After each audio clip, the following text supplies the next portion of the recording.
Hey everybody, welcome to another episode of On the Paint Table. It's my weekly show where you see what I got done, what I'm working on, and what is coming up. So this week, I painted through, 12 Infinity models and a single Rogue Trader miniature. And I got a whole bunch of my stuff that I've ordered over the last couple of weeks showing up. I placed a big pre-order with Games Workshop 2-3 weeks ago, I think, 2-3 weeks ago, and it all shipped and arrived this week. I also got some cool samples of some new stuff from MicroArt Studio for Infinity, and Owen gave me the coolest present of something he found online. Owen has been trying to deplete the world's supply of 3D printer resin and found something that he knew I would love and printed it for me, so I'm pretty excited to show you guys. I'm probably actually going to paint it for my Ultramarines army for 40k. It's just kitschy and cool and different and originally sculpted by Bob Naismith. Anyway, so I'll show you what I got done this week and what is coming up. So first things first, I painted Pinchy the Amble. Look at this guy. Look at how well he's aged. This is the, also if you looked, you just lost the circle game. This is the original Amble from the Rogue Trader rule set. I did him in exactly the same colors. If you want to go through my Instagram or something like that, you can see my Blackstone Fortress Amble. I copied the color scheme because it's just fun to it's just fun to see them together and next to each other because the new one's so big compared to this guy. And yeah, and that was my new, basically I'm doing terrain and scenario pieces right now for Stargrave. And this was the sewer dragon, because obviously you need to have some kind of sewer monster, and the Amble is a burrowing, tunneling underground creature, perfect for Logan's World. So he was a villain basically in the third game Owen and I played, I think it was. Yeah, because the second one was the the little baby gene stealers that you'll see coming up soon, and this was the sewer dragon. And I'm just trying to find kind of Rogue Tradery analogs to all the monsters. And then the one after that, I don't think there was a monster. It was just ruffians. So it was just gang members showing up and murdering people, because it was the data stacks. So that was the one that you'll see in a couple weeks. Anyway, we've played 4 games of Stargrave now. Really enjoying it. It's just a great excuse to paint these kitschy miniatures. I got a bunch of plans for using other rule sets actually for 40k stuff too. And I do want to actually play.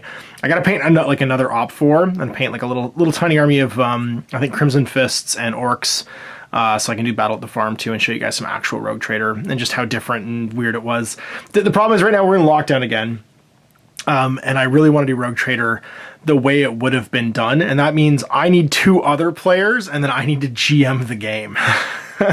Because that's the way it would have been. It would have been done like an RPG session with a game master and 2 other players. And you can, a later Rogue Trader, which is where the game is kind of pushing towards 2nd edition, it would just be a player against a player and there'd be setup rules and stuff. And we'll get to that when we do 2nd. But it's hard right now because I don't really want to have 3 people in here doing a GM'd session of Rogue Trader, so I might have to just do it by myself and be the GM and then pretend to be the other 2 players to show it to you. But I do want to do some actual Rogue Trader 40k to show off too. And my big project for the week was this gorgeous new Military Orders Action Pack from Corvus Belli. This is the Start Collecting Pan-Oceania box, where you get roughly 260 points. It's almost a 300-point army, so it's well capable of playing a 200-point army. But it was kind of designed to mesh with the new Knight of Montesa model to make a 300-point army, so the new bike model would come with it. But you get some really cool new models. The new Croziers, who are sort of like Order Sergeants, but not quite Order Sergeants. You get a MSV2 Spitfire and 2 combi rifles. And then you get a Knight Commander, who's an awesome kind of Crozier, heavy version, who has a Lieutenant level 2 and a bunch of other stuff, cool bonus rules that make him a really good mix for what comes in the box. You get a Santiago Knight Hacker with a combi rifle. You could also probably use him as the drop troop profile because his combi is on his back. You don't really see it, and just count that as a boarding shotgun, which would give you the drop-in version as well. You get a Blackfire with a heavy rocket launcher, which is super handy. This is an MSV2 Albedo Blackfire who can link. She's a wild card, so she can go with any troop. And it makes her having 2 MSV2s in a 5-man link potentially is a huge deal, and can be super, super powerful. The only non-linkable model in this whole box actually is this guy, which is the new Knight of the Holy Sepulchre, who you can see has gotten kind of an upgrade. It's cool because I love that it's basically a gecko for Pano. It's not a Stingray series tag, but it's almost tag big. It counts as heavy infantry. It's super heavy infantry, but it has that thing where its arms are underneath, and then it has like these additional like large robot arms on top of it. I love that design style. I think that's so cool. It's a very like Landmate Shirao style mech design, and it makes me really happy. And it's got the big thighs too, because the legs have to fit inside there like the human legs. So like the foot is probably actually the top of this, I'd imagine, for like being inside. And yeah, I painted this up with some airbrushing and then some washes and highlights and stuff, using the Imperial Hobbies paints, which I'm loving for airbrushing right now. This is the new, Knight of Justice, who is the new profile for Father Knights. Father Knights are gone from the actual, like, list and replaced with Knight of Justice, who is the same profile, basically. But this is the Spitfire version. So if you're looking to use this one outside of this box, there's the old Spitfire Father Knight would be the same model, basically, same profile. The new Infirmarier. So if you have the code 1 box, you get the male version of the Infirmarier, and this is the female version. She's got a boarding shotgun, I believe, and the other one has a combi. Or maybe nothing. I can't remember if it's just in anything you want it to be.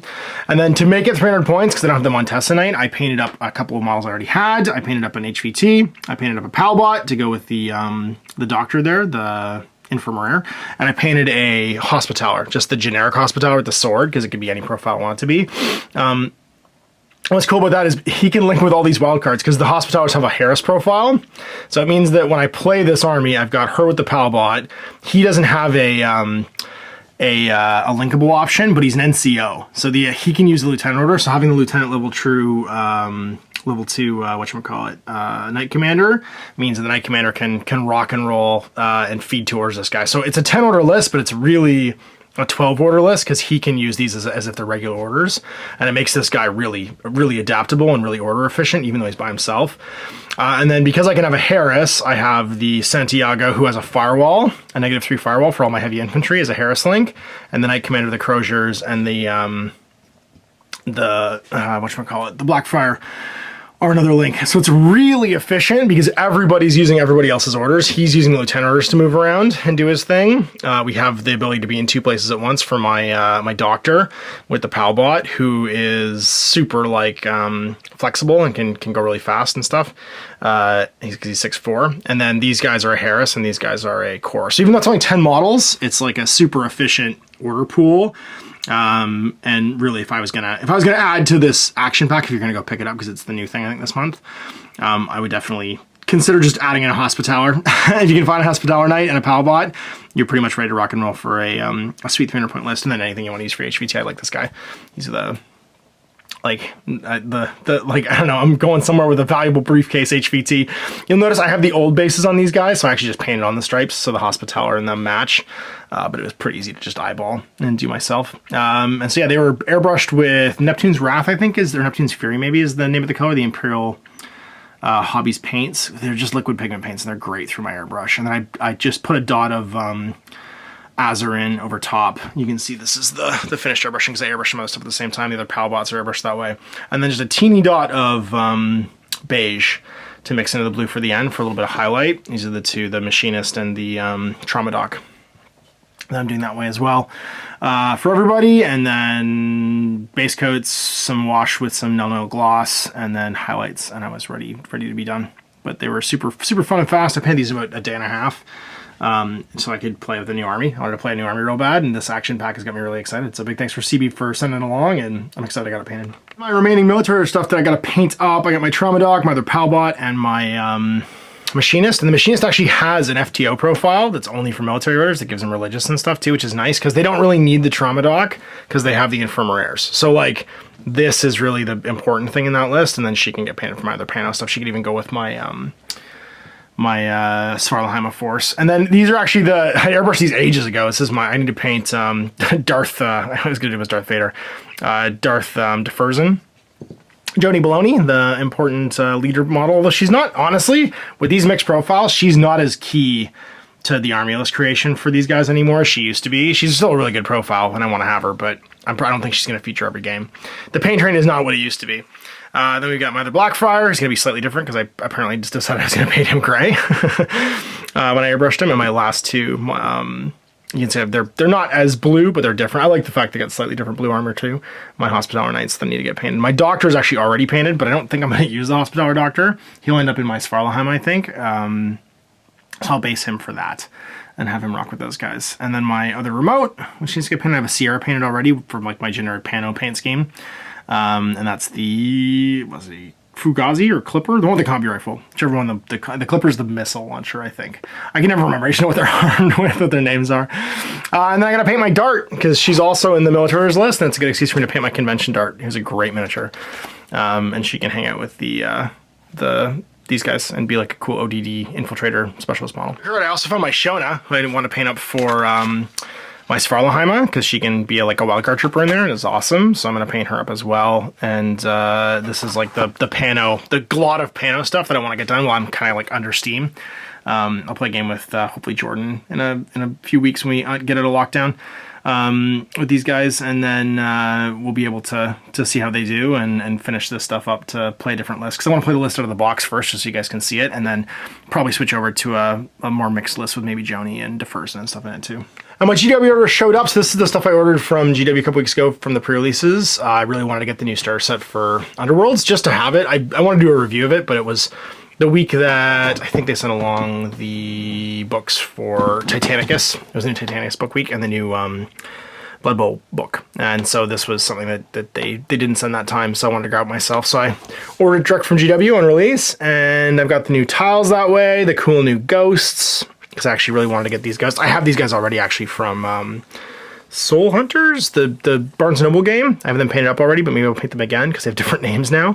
And then do up the ghosts too. So I have some extra ghosts for my my Nighthaunt army. And the star set's nice. I'll probably do a review of it and put it together just so you guys can see it. Grab the essentials as well. So I have all the new style cards. These are all the universals. It's the 60 indispensable cards. So 20 objectives, 20 gambits, and 20 upgrades for your deck building. And it means that you can keep all your specific list ones and then have all your basic ones in here as well. So some cool new cards. I grabbed a second one of these so I could play some full-size 60 by 44 games of 40k. I really like these tiles, and just it's nice to have the official stuff. And I grabbed the Crimson Court at the same time as I grabbed this because it was the one I was super excited about. And I've got like, I just want to paint them. They're just awesome vampire miniatures. I got the undead painting bug for Age of Sigmar from painting all that stuff for Cursed City. So I'm pumped about them. Really, all of this was secondary. I ordered this just because I was definitely ordering this. This is the thing that kicked it off. I was so excited about sevens. I ordered the sevens pitch. I ordered the Imperial Nobility dice to go with it. And then I dug out, this was originally going to be for Blitz Bowl, but I'm going to pay them for sevens now. So I got a couple models I have to build still. But an orc team. This is my rookie orcs, my rookie orc team for sevens, which I'm pumped for. I really want Owen to try sevens too, because I feel like it's just going to be a nice fast play way of playing Blood Bowl, and I really hope it catches on more, because I've played sevens. I think it was a Citadel Journal article, like a million years ago. I used to play it at lunch. We played Blood Bowl sevens a bunch at lunch in the Canadian office, and we played it at lunch occasionally, even in the shops. And so this was like a wicked fun way of playing Blood Bowl, and I'm excited about the new Wilson Death Zone. There's not that many models. I'll just paint a new team, because you know, since second season came out, I've painted 3 Blood Bowl teams. I painted the Old World Alliance, the Nobility, and the Black Orcs. So what's a 4th team in 4 months? Like, why not? I was thinking with Blood Bowl teams is they're like they're like Pringles. Once you pop, you can't stop. These to build too, hopefully for when I get to play a game again. This is going to be fun. These are some pre-printed, pre-colored stuff from MicroArts. Now, I don't love building MDF scenery, but I love building it, not having to paint it. So I'm definitely going to be excited to get this stuff done. And a lot of this is really utilitarian. It's all stackable, so you get some cool stackable buildings. They can be rearranged, different styles you can see here too. This is the District 5 shops. And then we've got some like walls, news walls and stuff, which are nice because walls are so important in Infinity. And I used to get asked, I made a whole bunch when the game first came out when I was making my own scenery. And they're just super handy to have. And then these little guys, which are like some newsstands, which could also be corners for these walls, which I think is going to go together really nicely. So I'm going to build these and then do a Witches and Wonders on them probably next week after I got them built, just so you guys can see them. The only thing I'm not excited about, but it is probably smart, is they all have a laminate on them that'll have to be peeled off, because to protect them during the cutting, they don't want the burn marks to get on them, so they print them, laminate them, and then laser cut them afterwards. So when you actually see these, I'm gonna have to do a lot of peeling, which I hate doing, but it's okay. We're gonna get this stuff done so you can check it out and see how it works, and then steal some white glue for my kids to get all glued together. Last but not least, we have this guy. Look at him. It's the Bob Naismith Diaper Dread done in glorious like super size with a modern style arm and then an old school style bolter, and I'm gonna paint him up, I think, and use him maybe as a Redemptor Dread. He's just, it's so kitschy. I mean, you couldn't do this today. He's not a current, I don't feel bad about this because he's just a classic old model reimagined. And I love this Dreadnought. I have a few of them that need to get stripped and painted for Rogue Trader, but this guy's been done up in huge mo style. I gotta find him an 80 mil base. I'll probably just order from GW.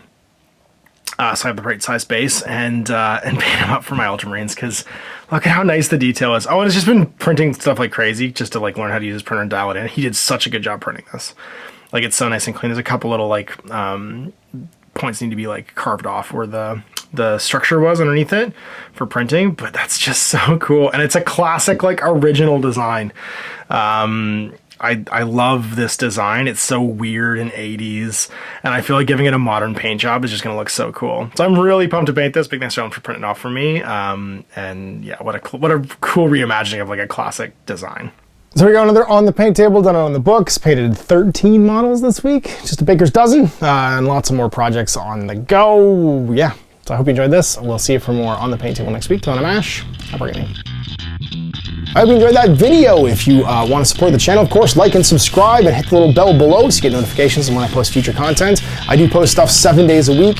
If you want to support the channel further, you can, of course, buy a t-shirt through Spreadshirts, buy a measuring gauge or objective markers from Death Ray Designs, or, of course, most importantly, there is Patreon. Patreon is what makes all this possible, keeps the lights on, pays for the studio costs, pays for the equipment, model costs, and everything else, and most importantly, puts food in my kids' bellies and a roof over their heads.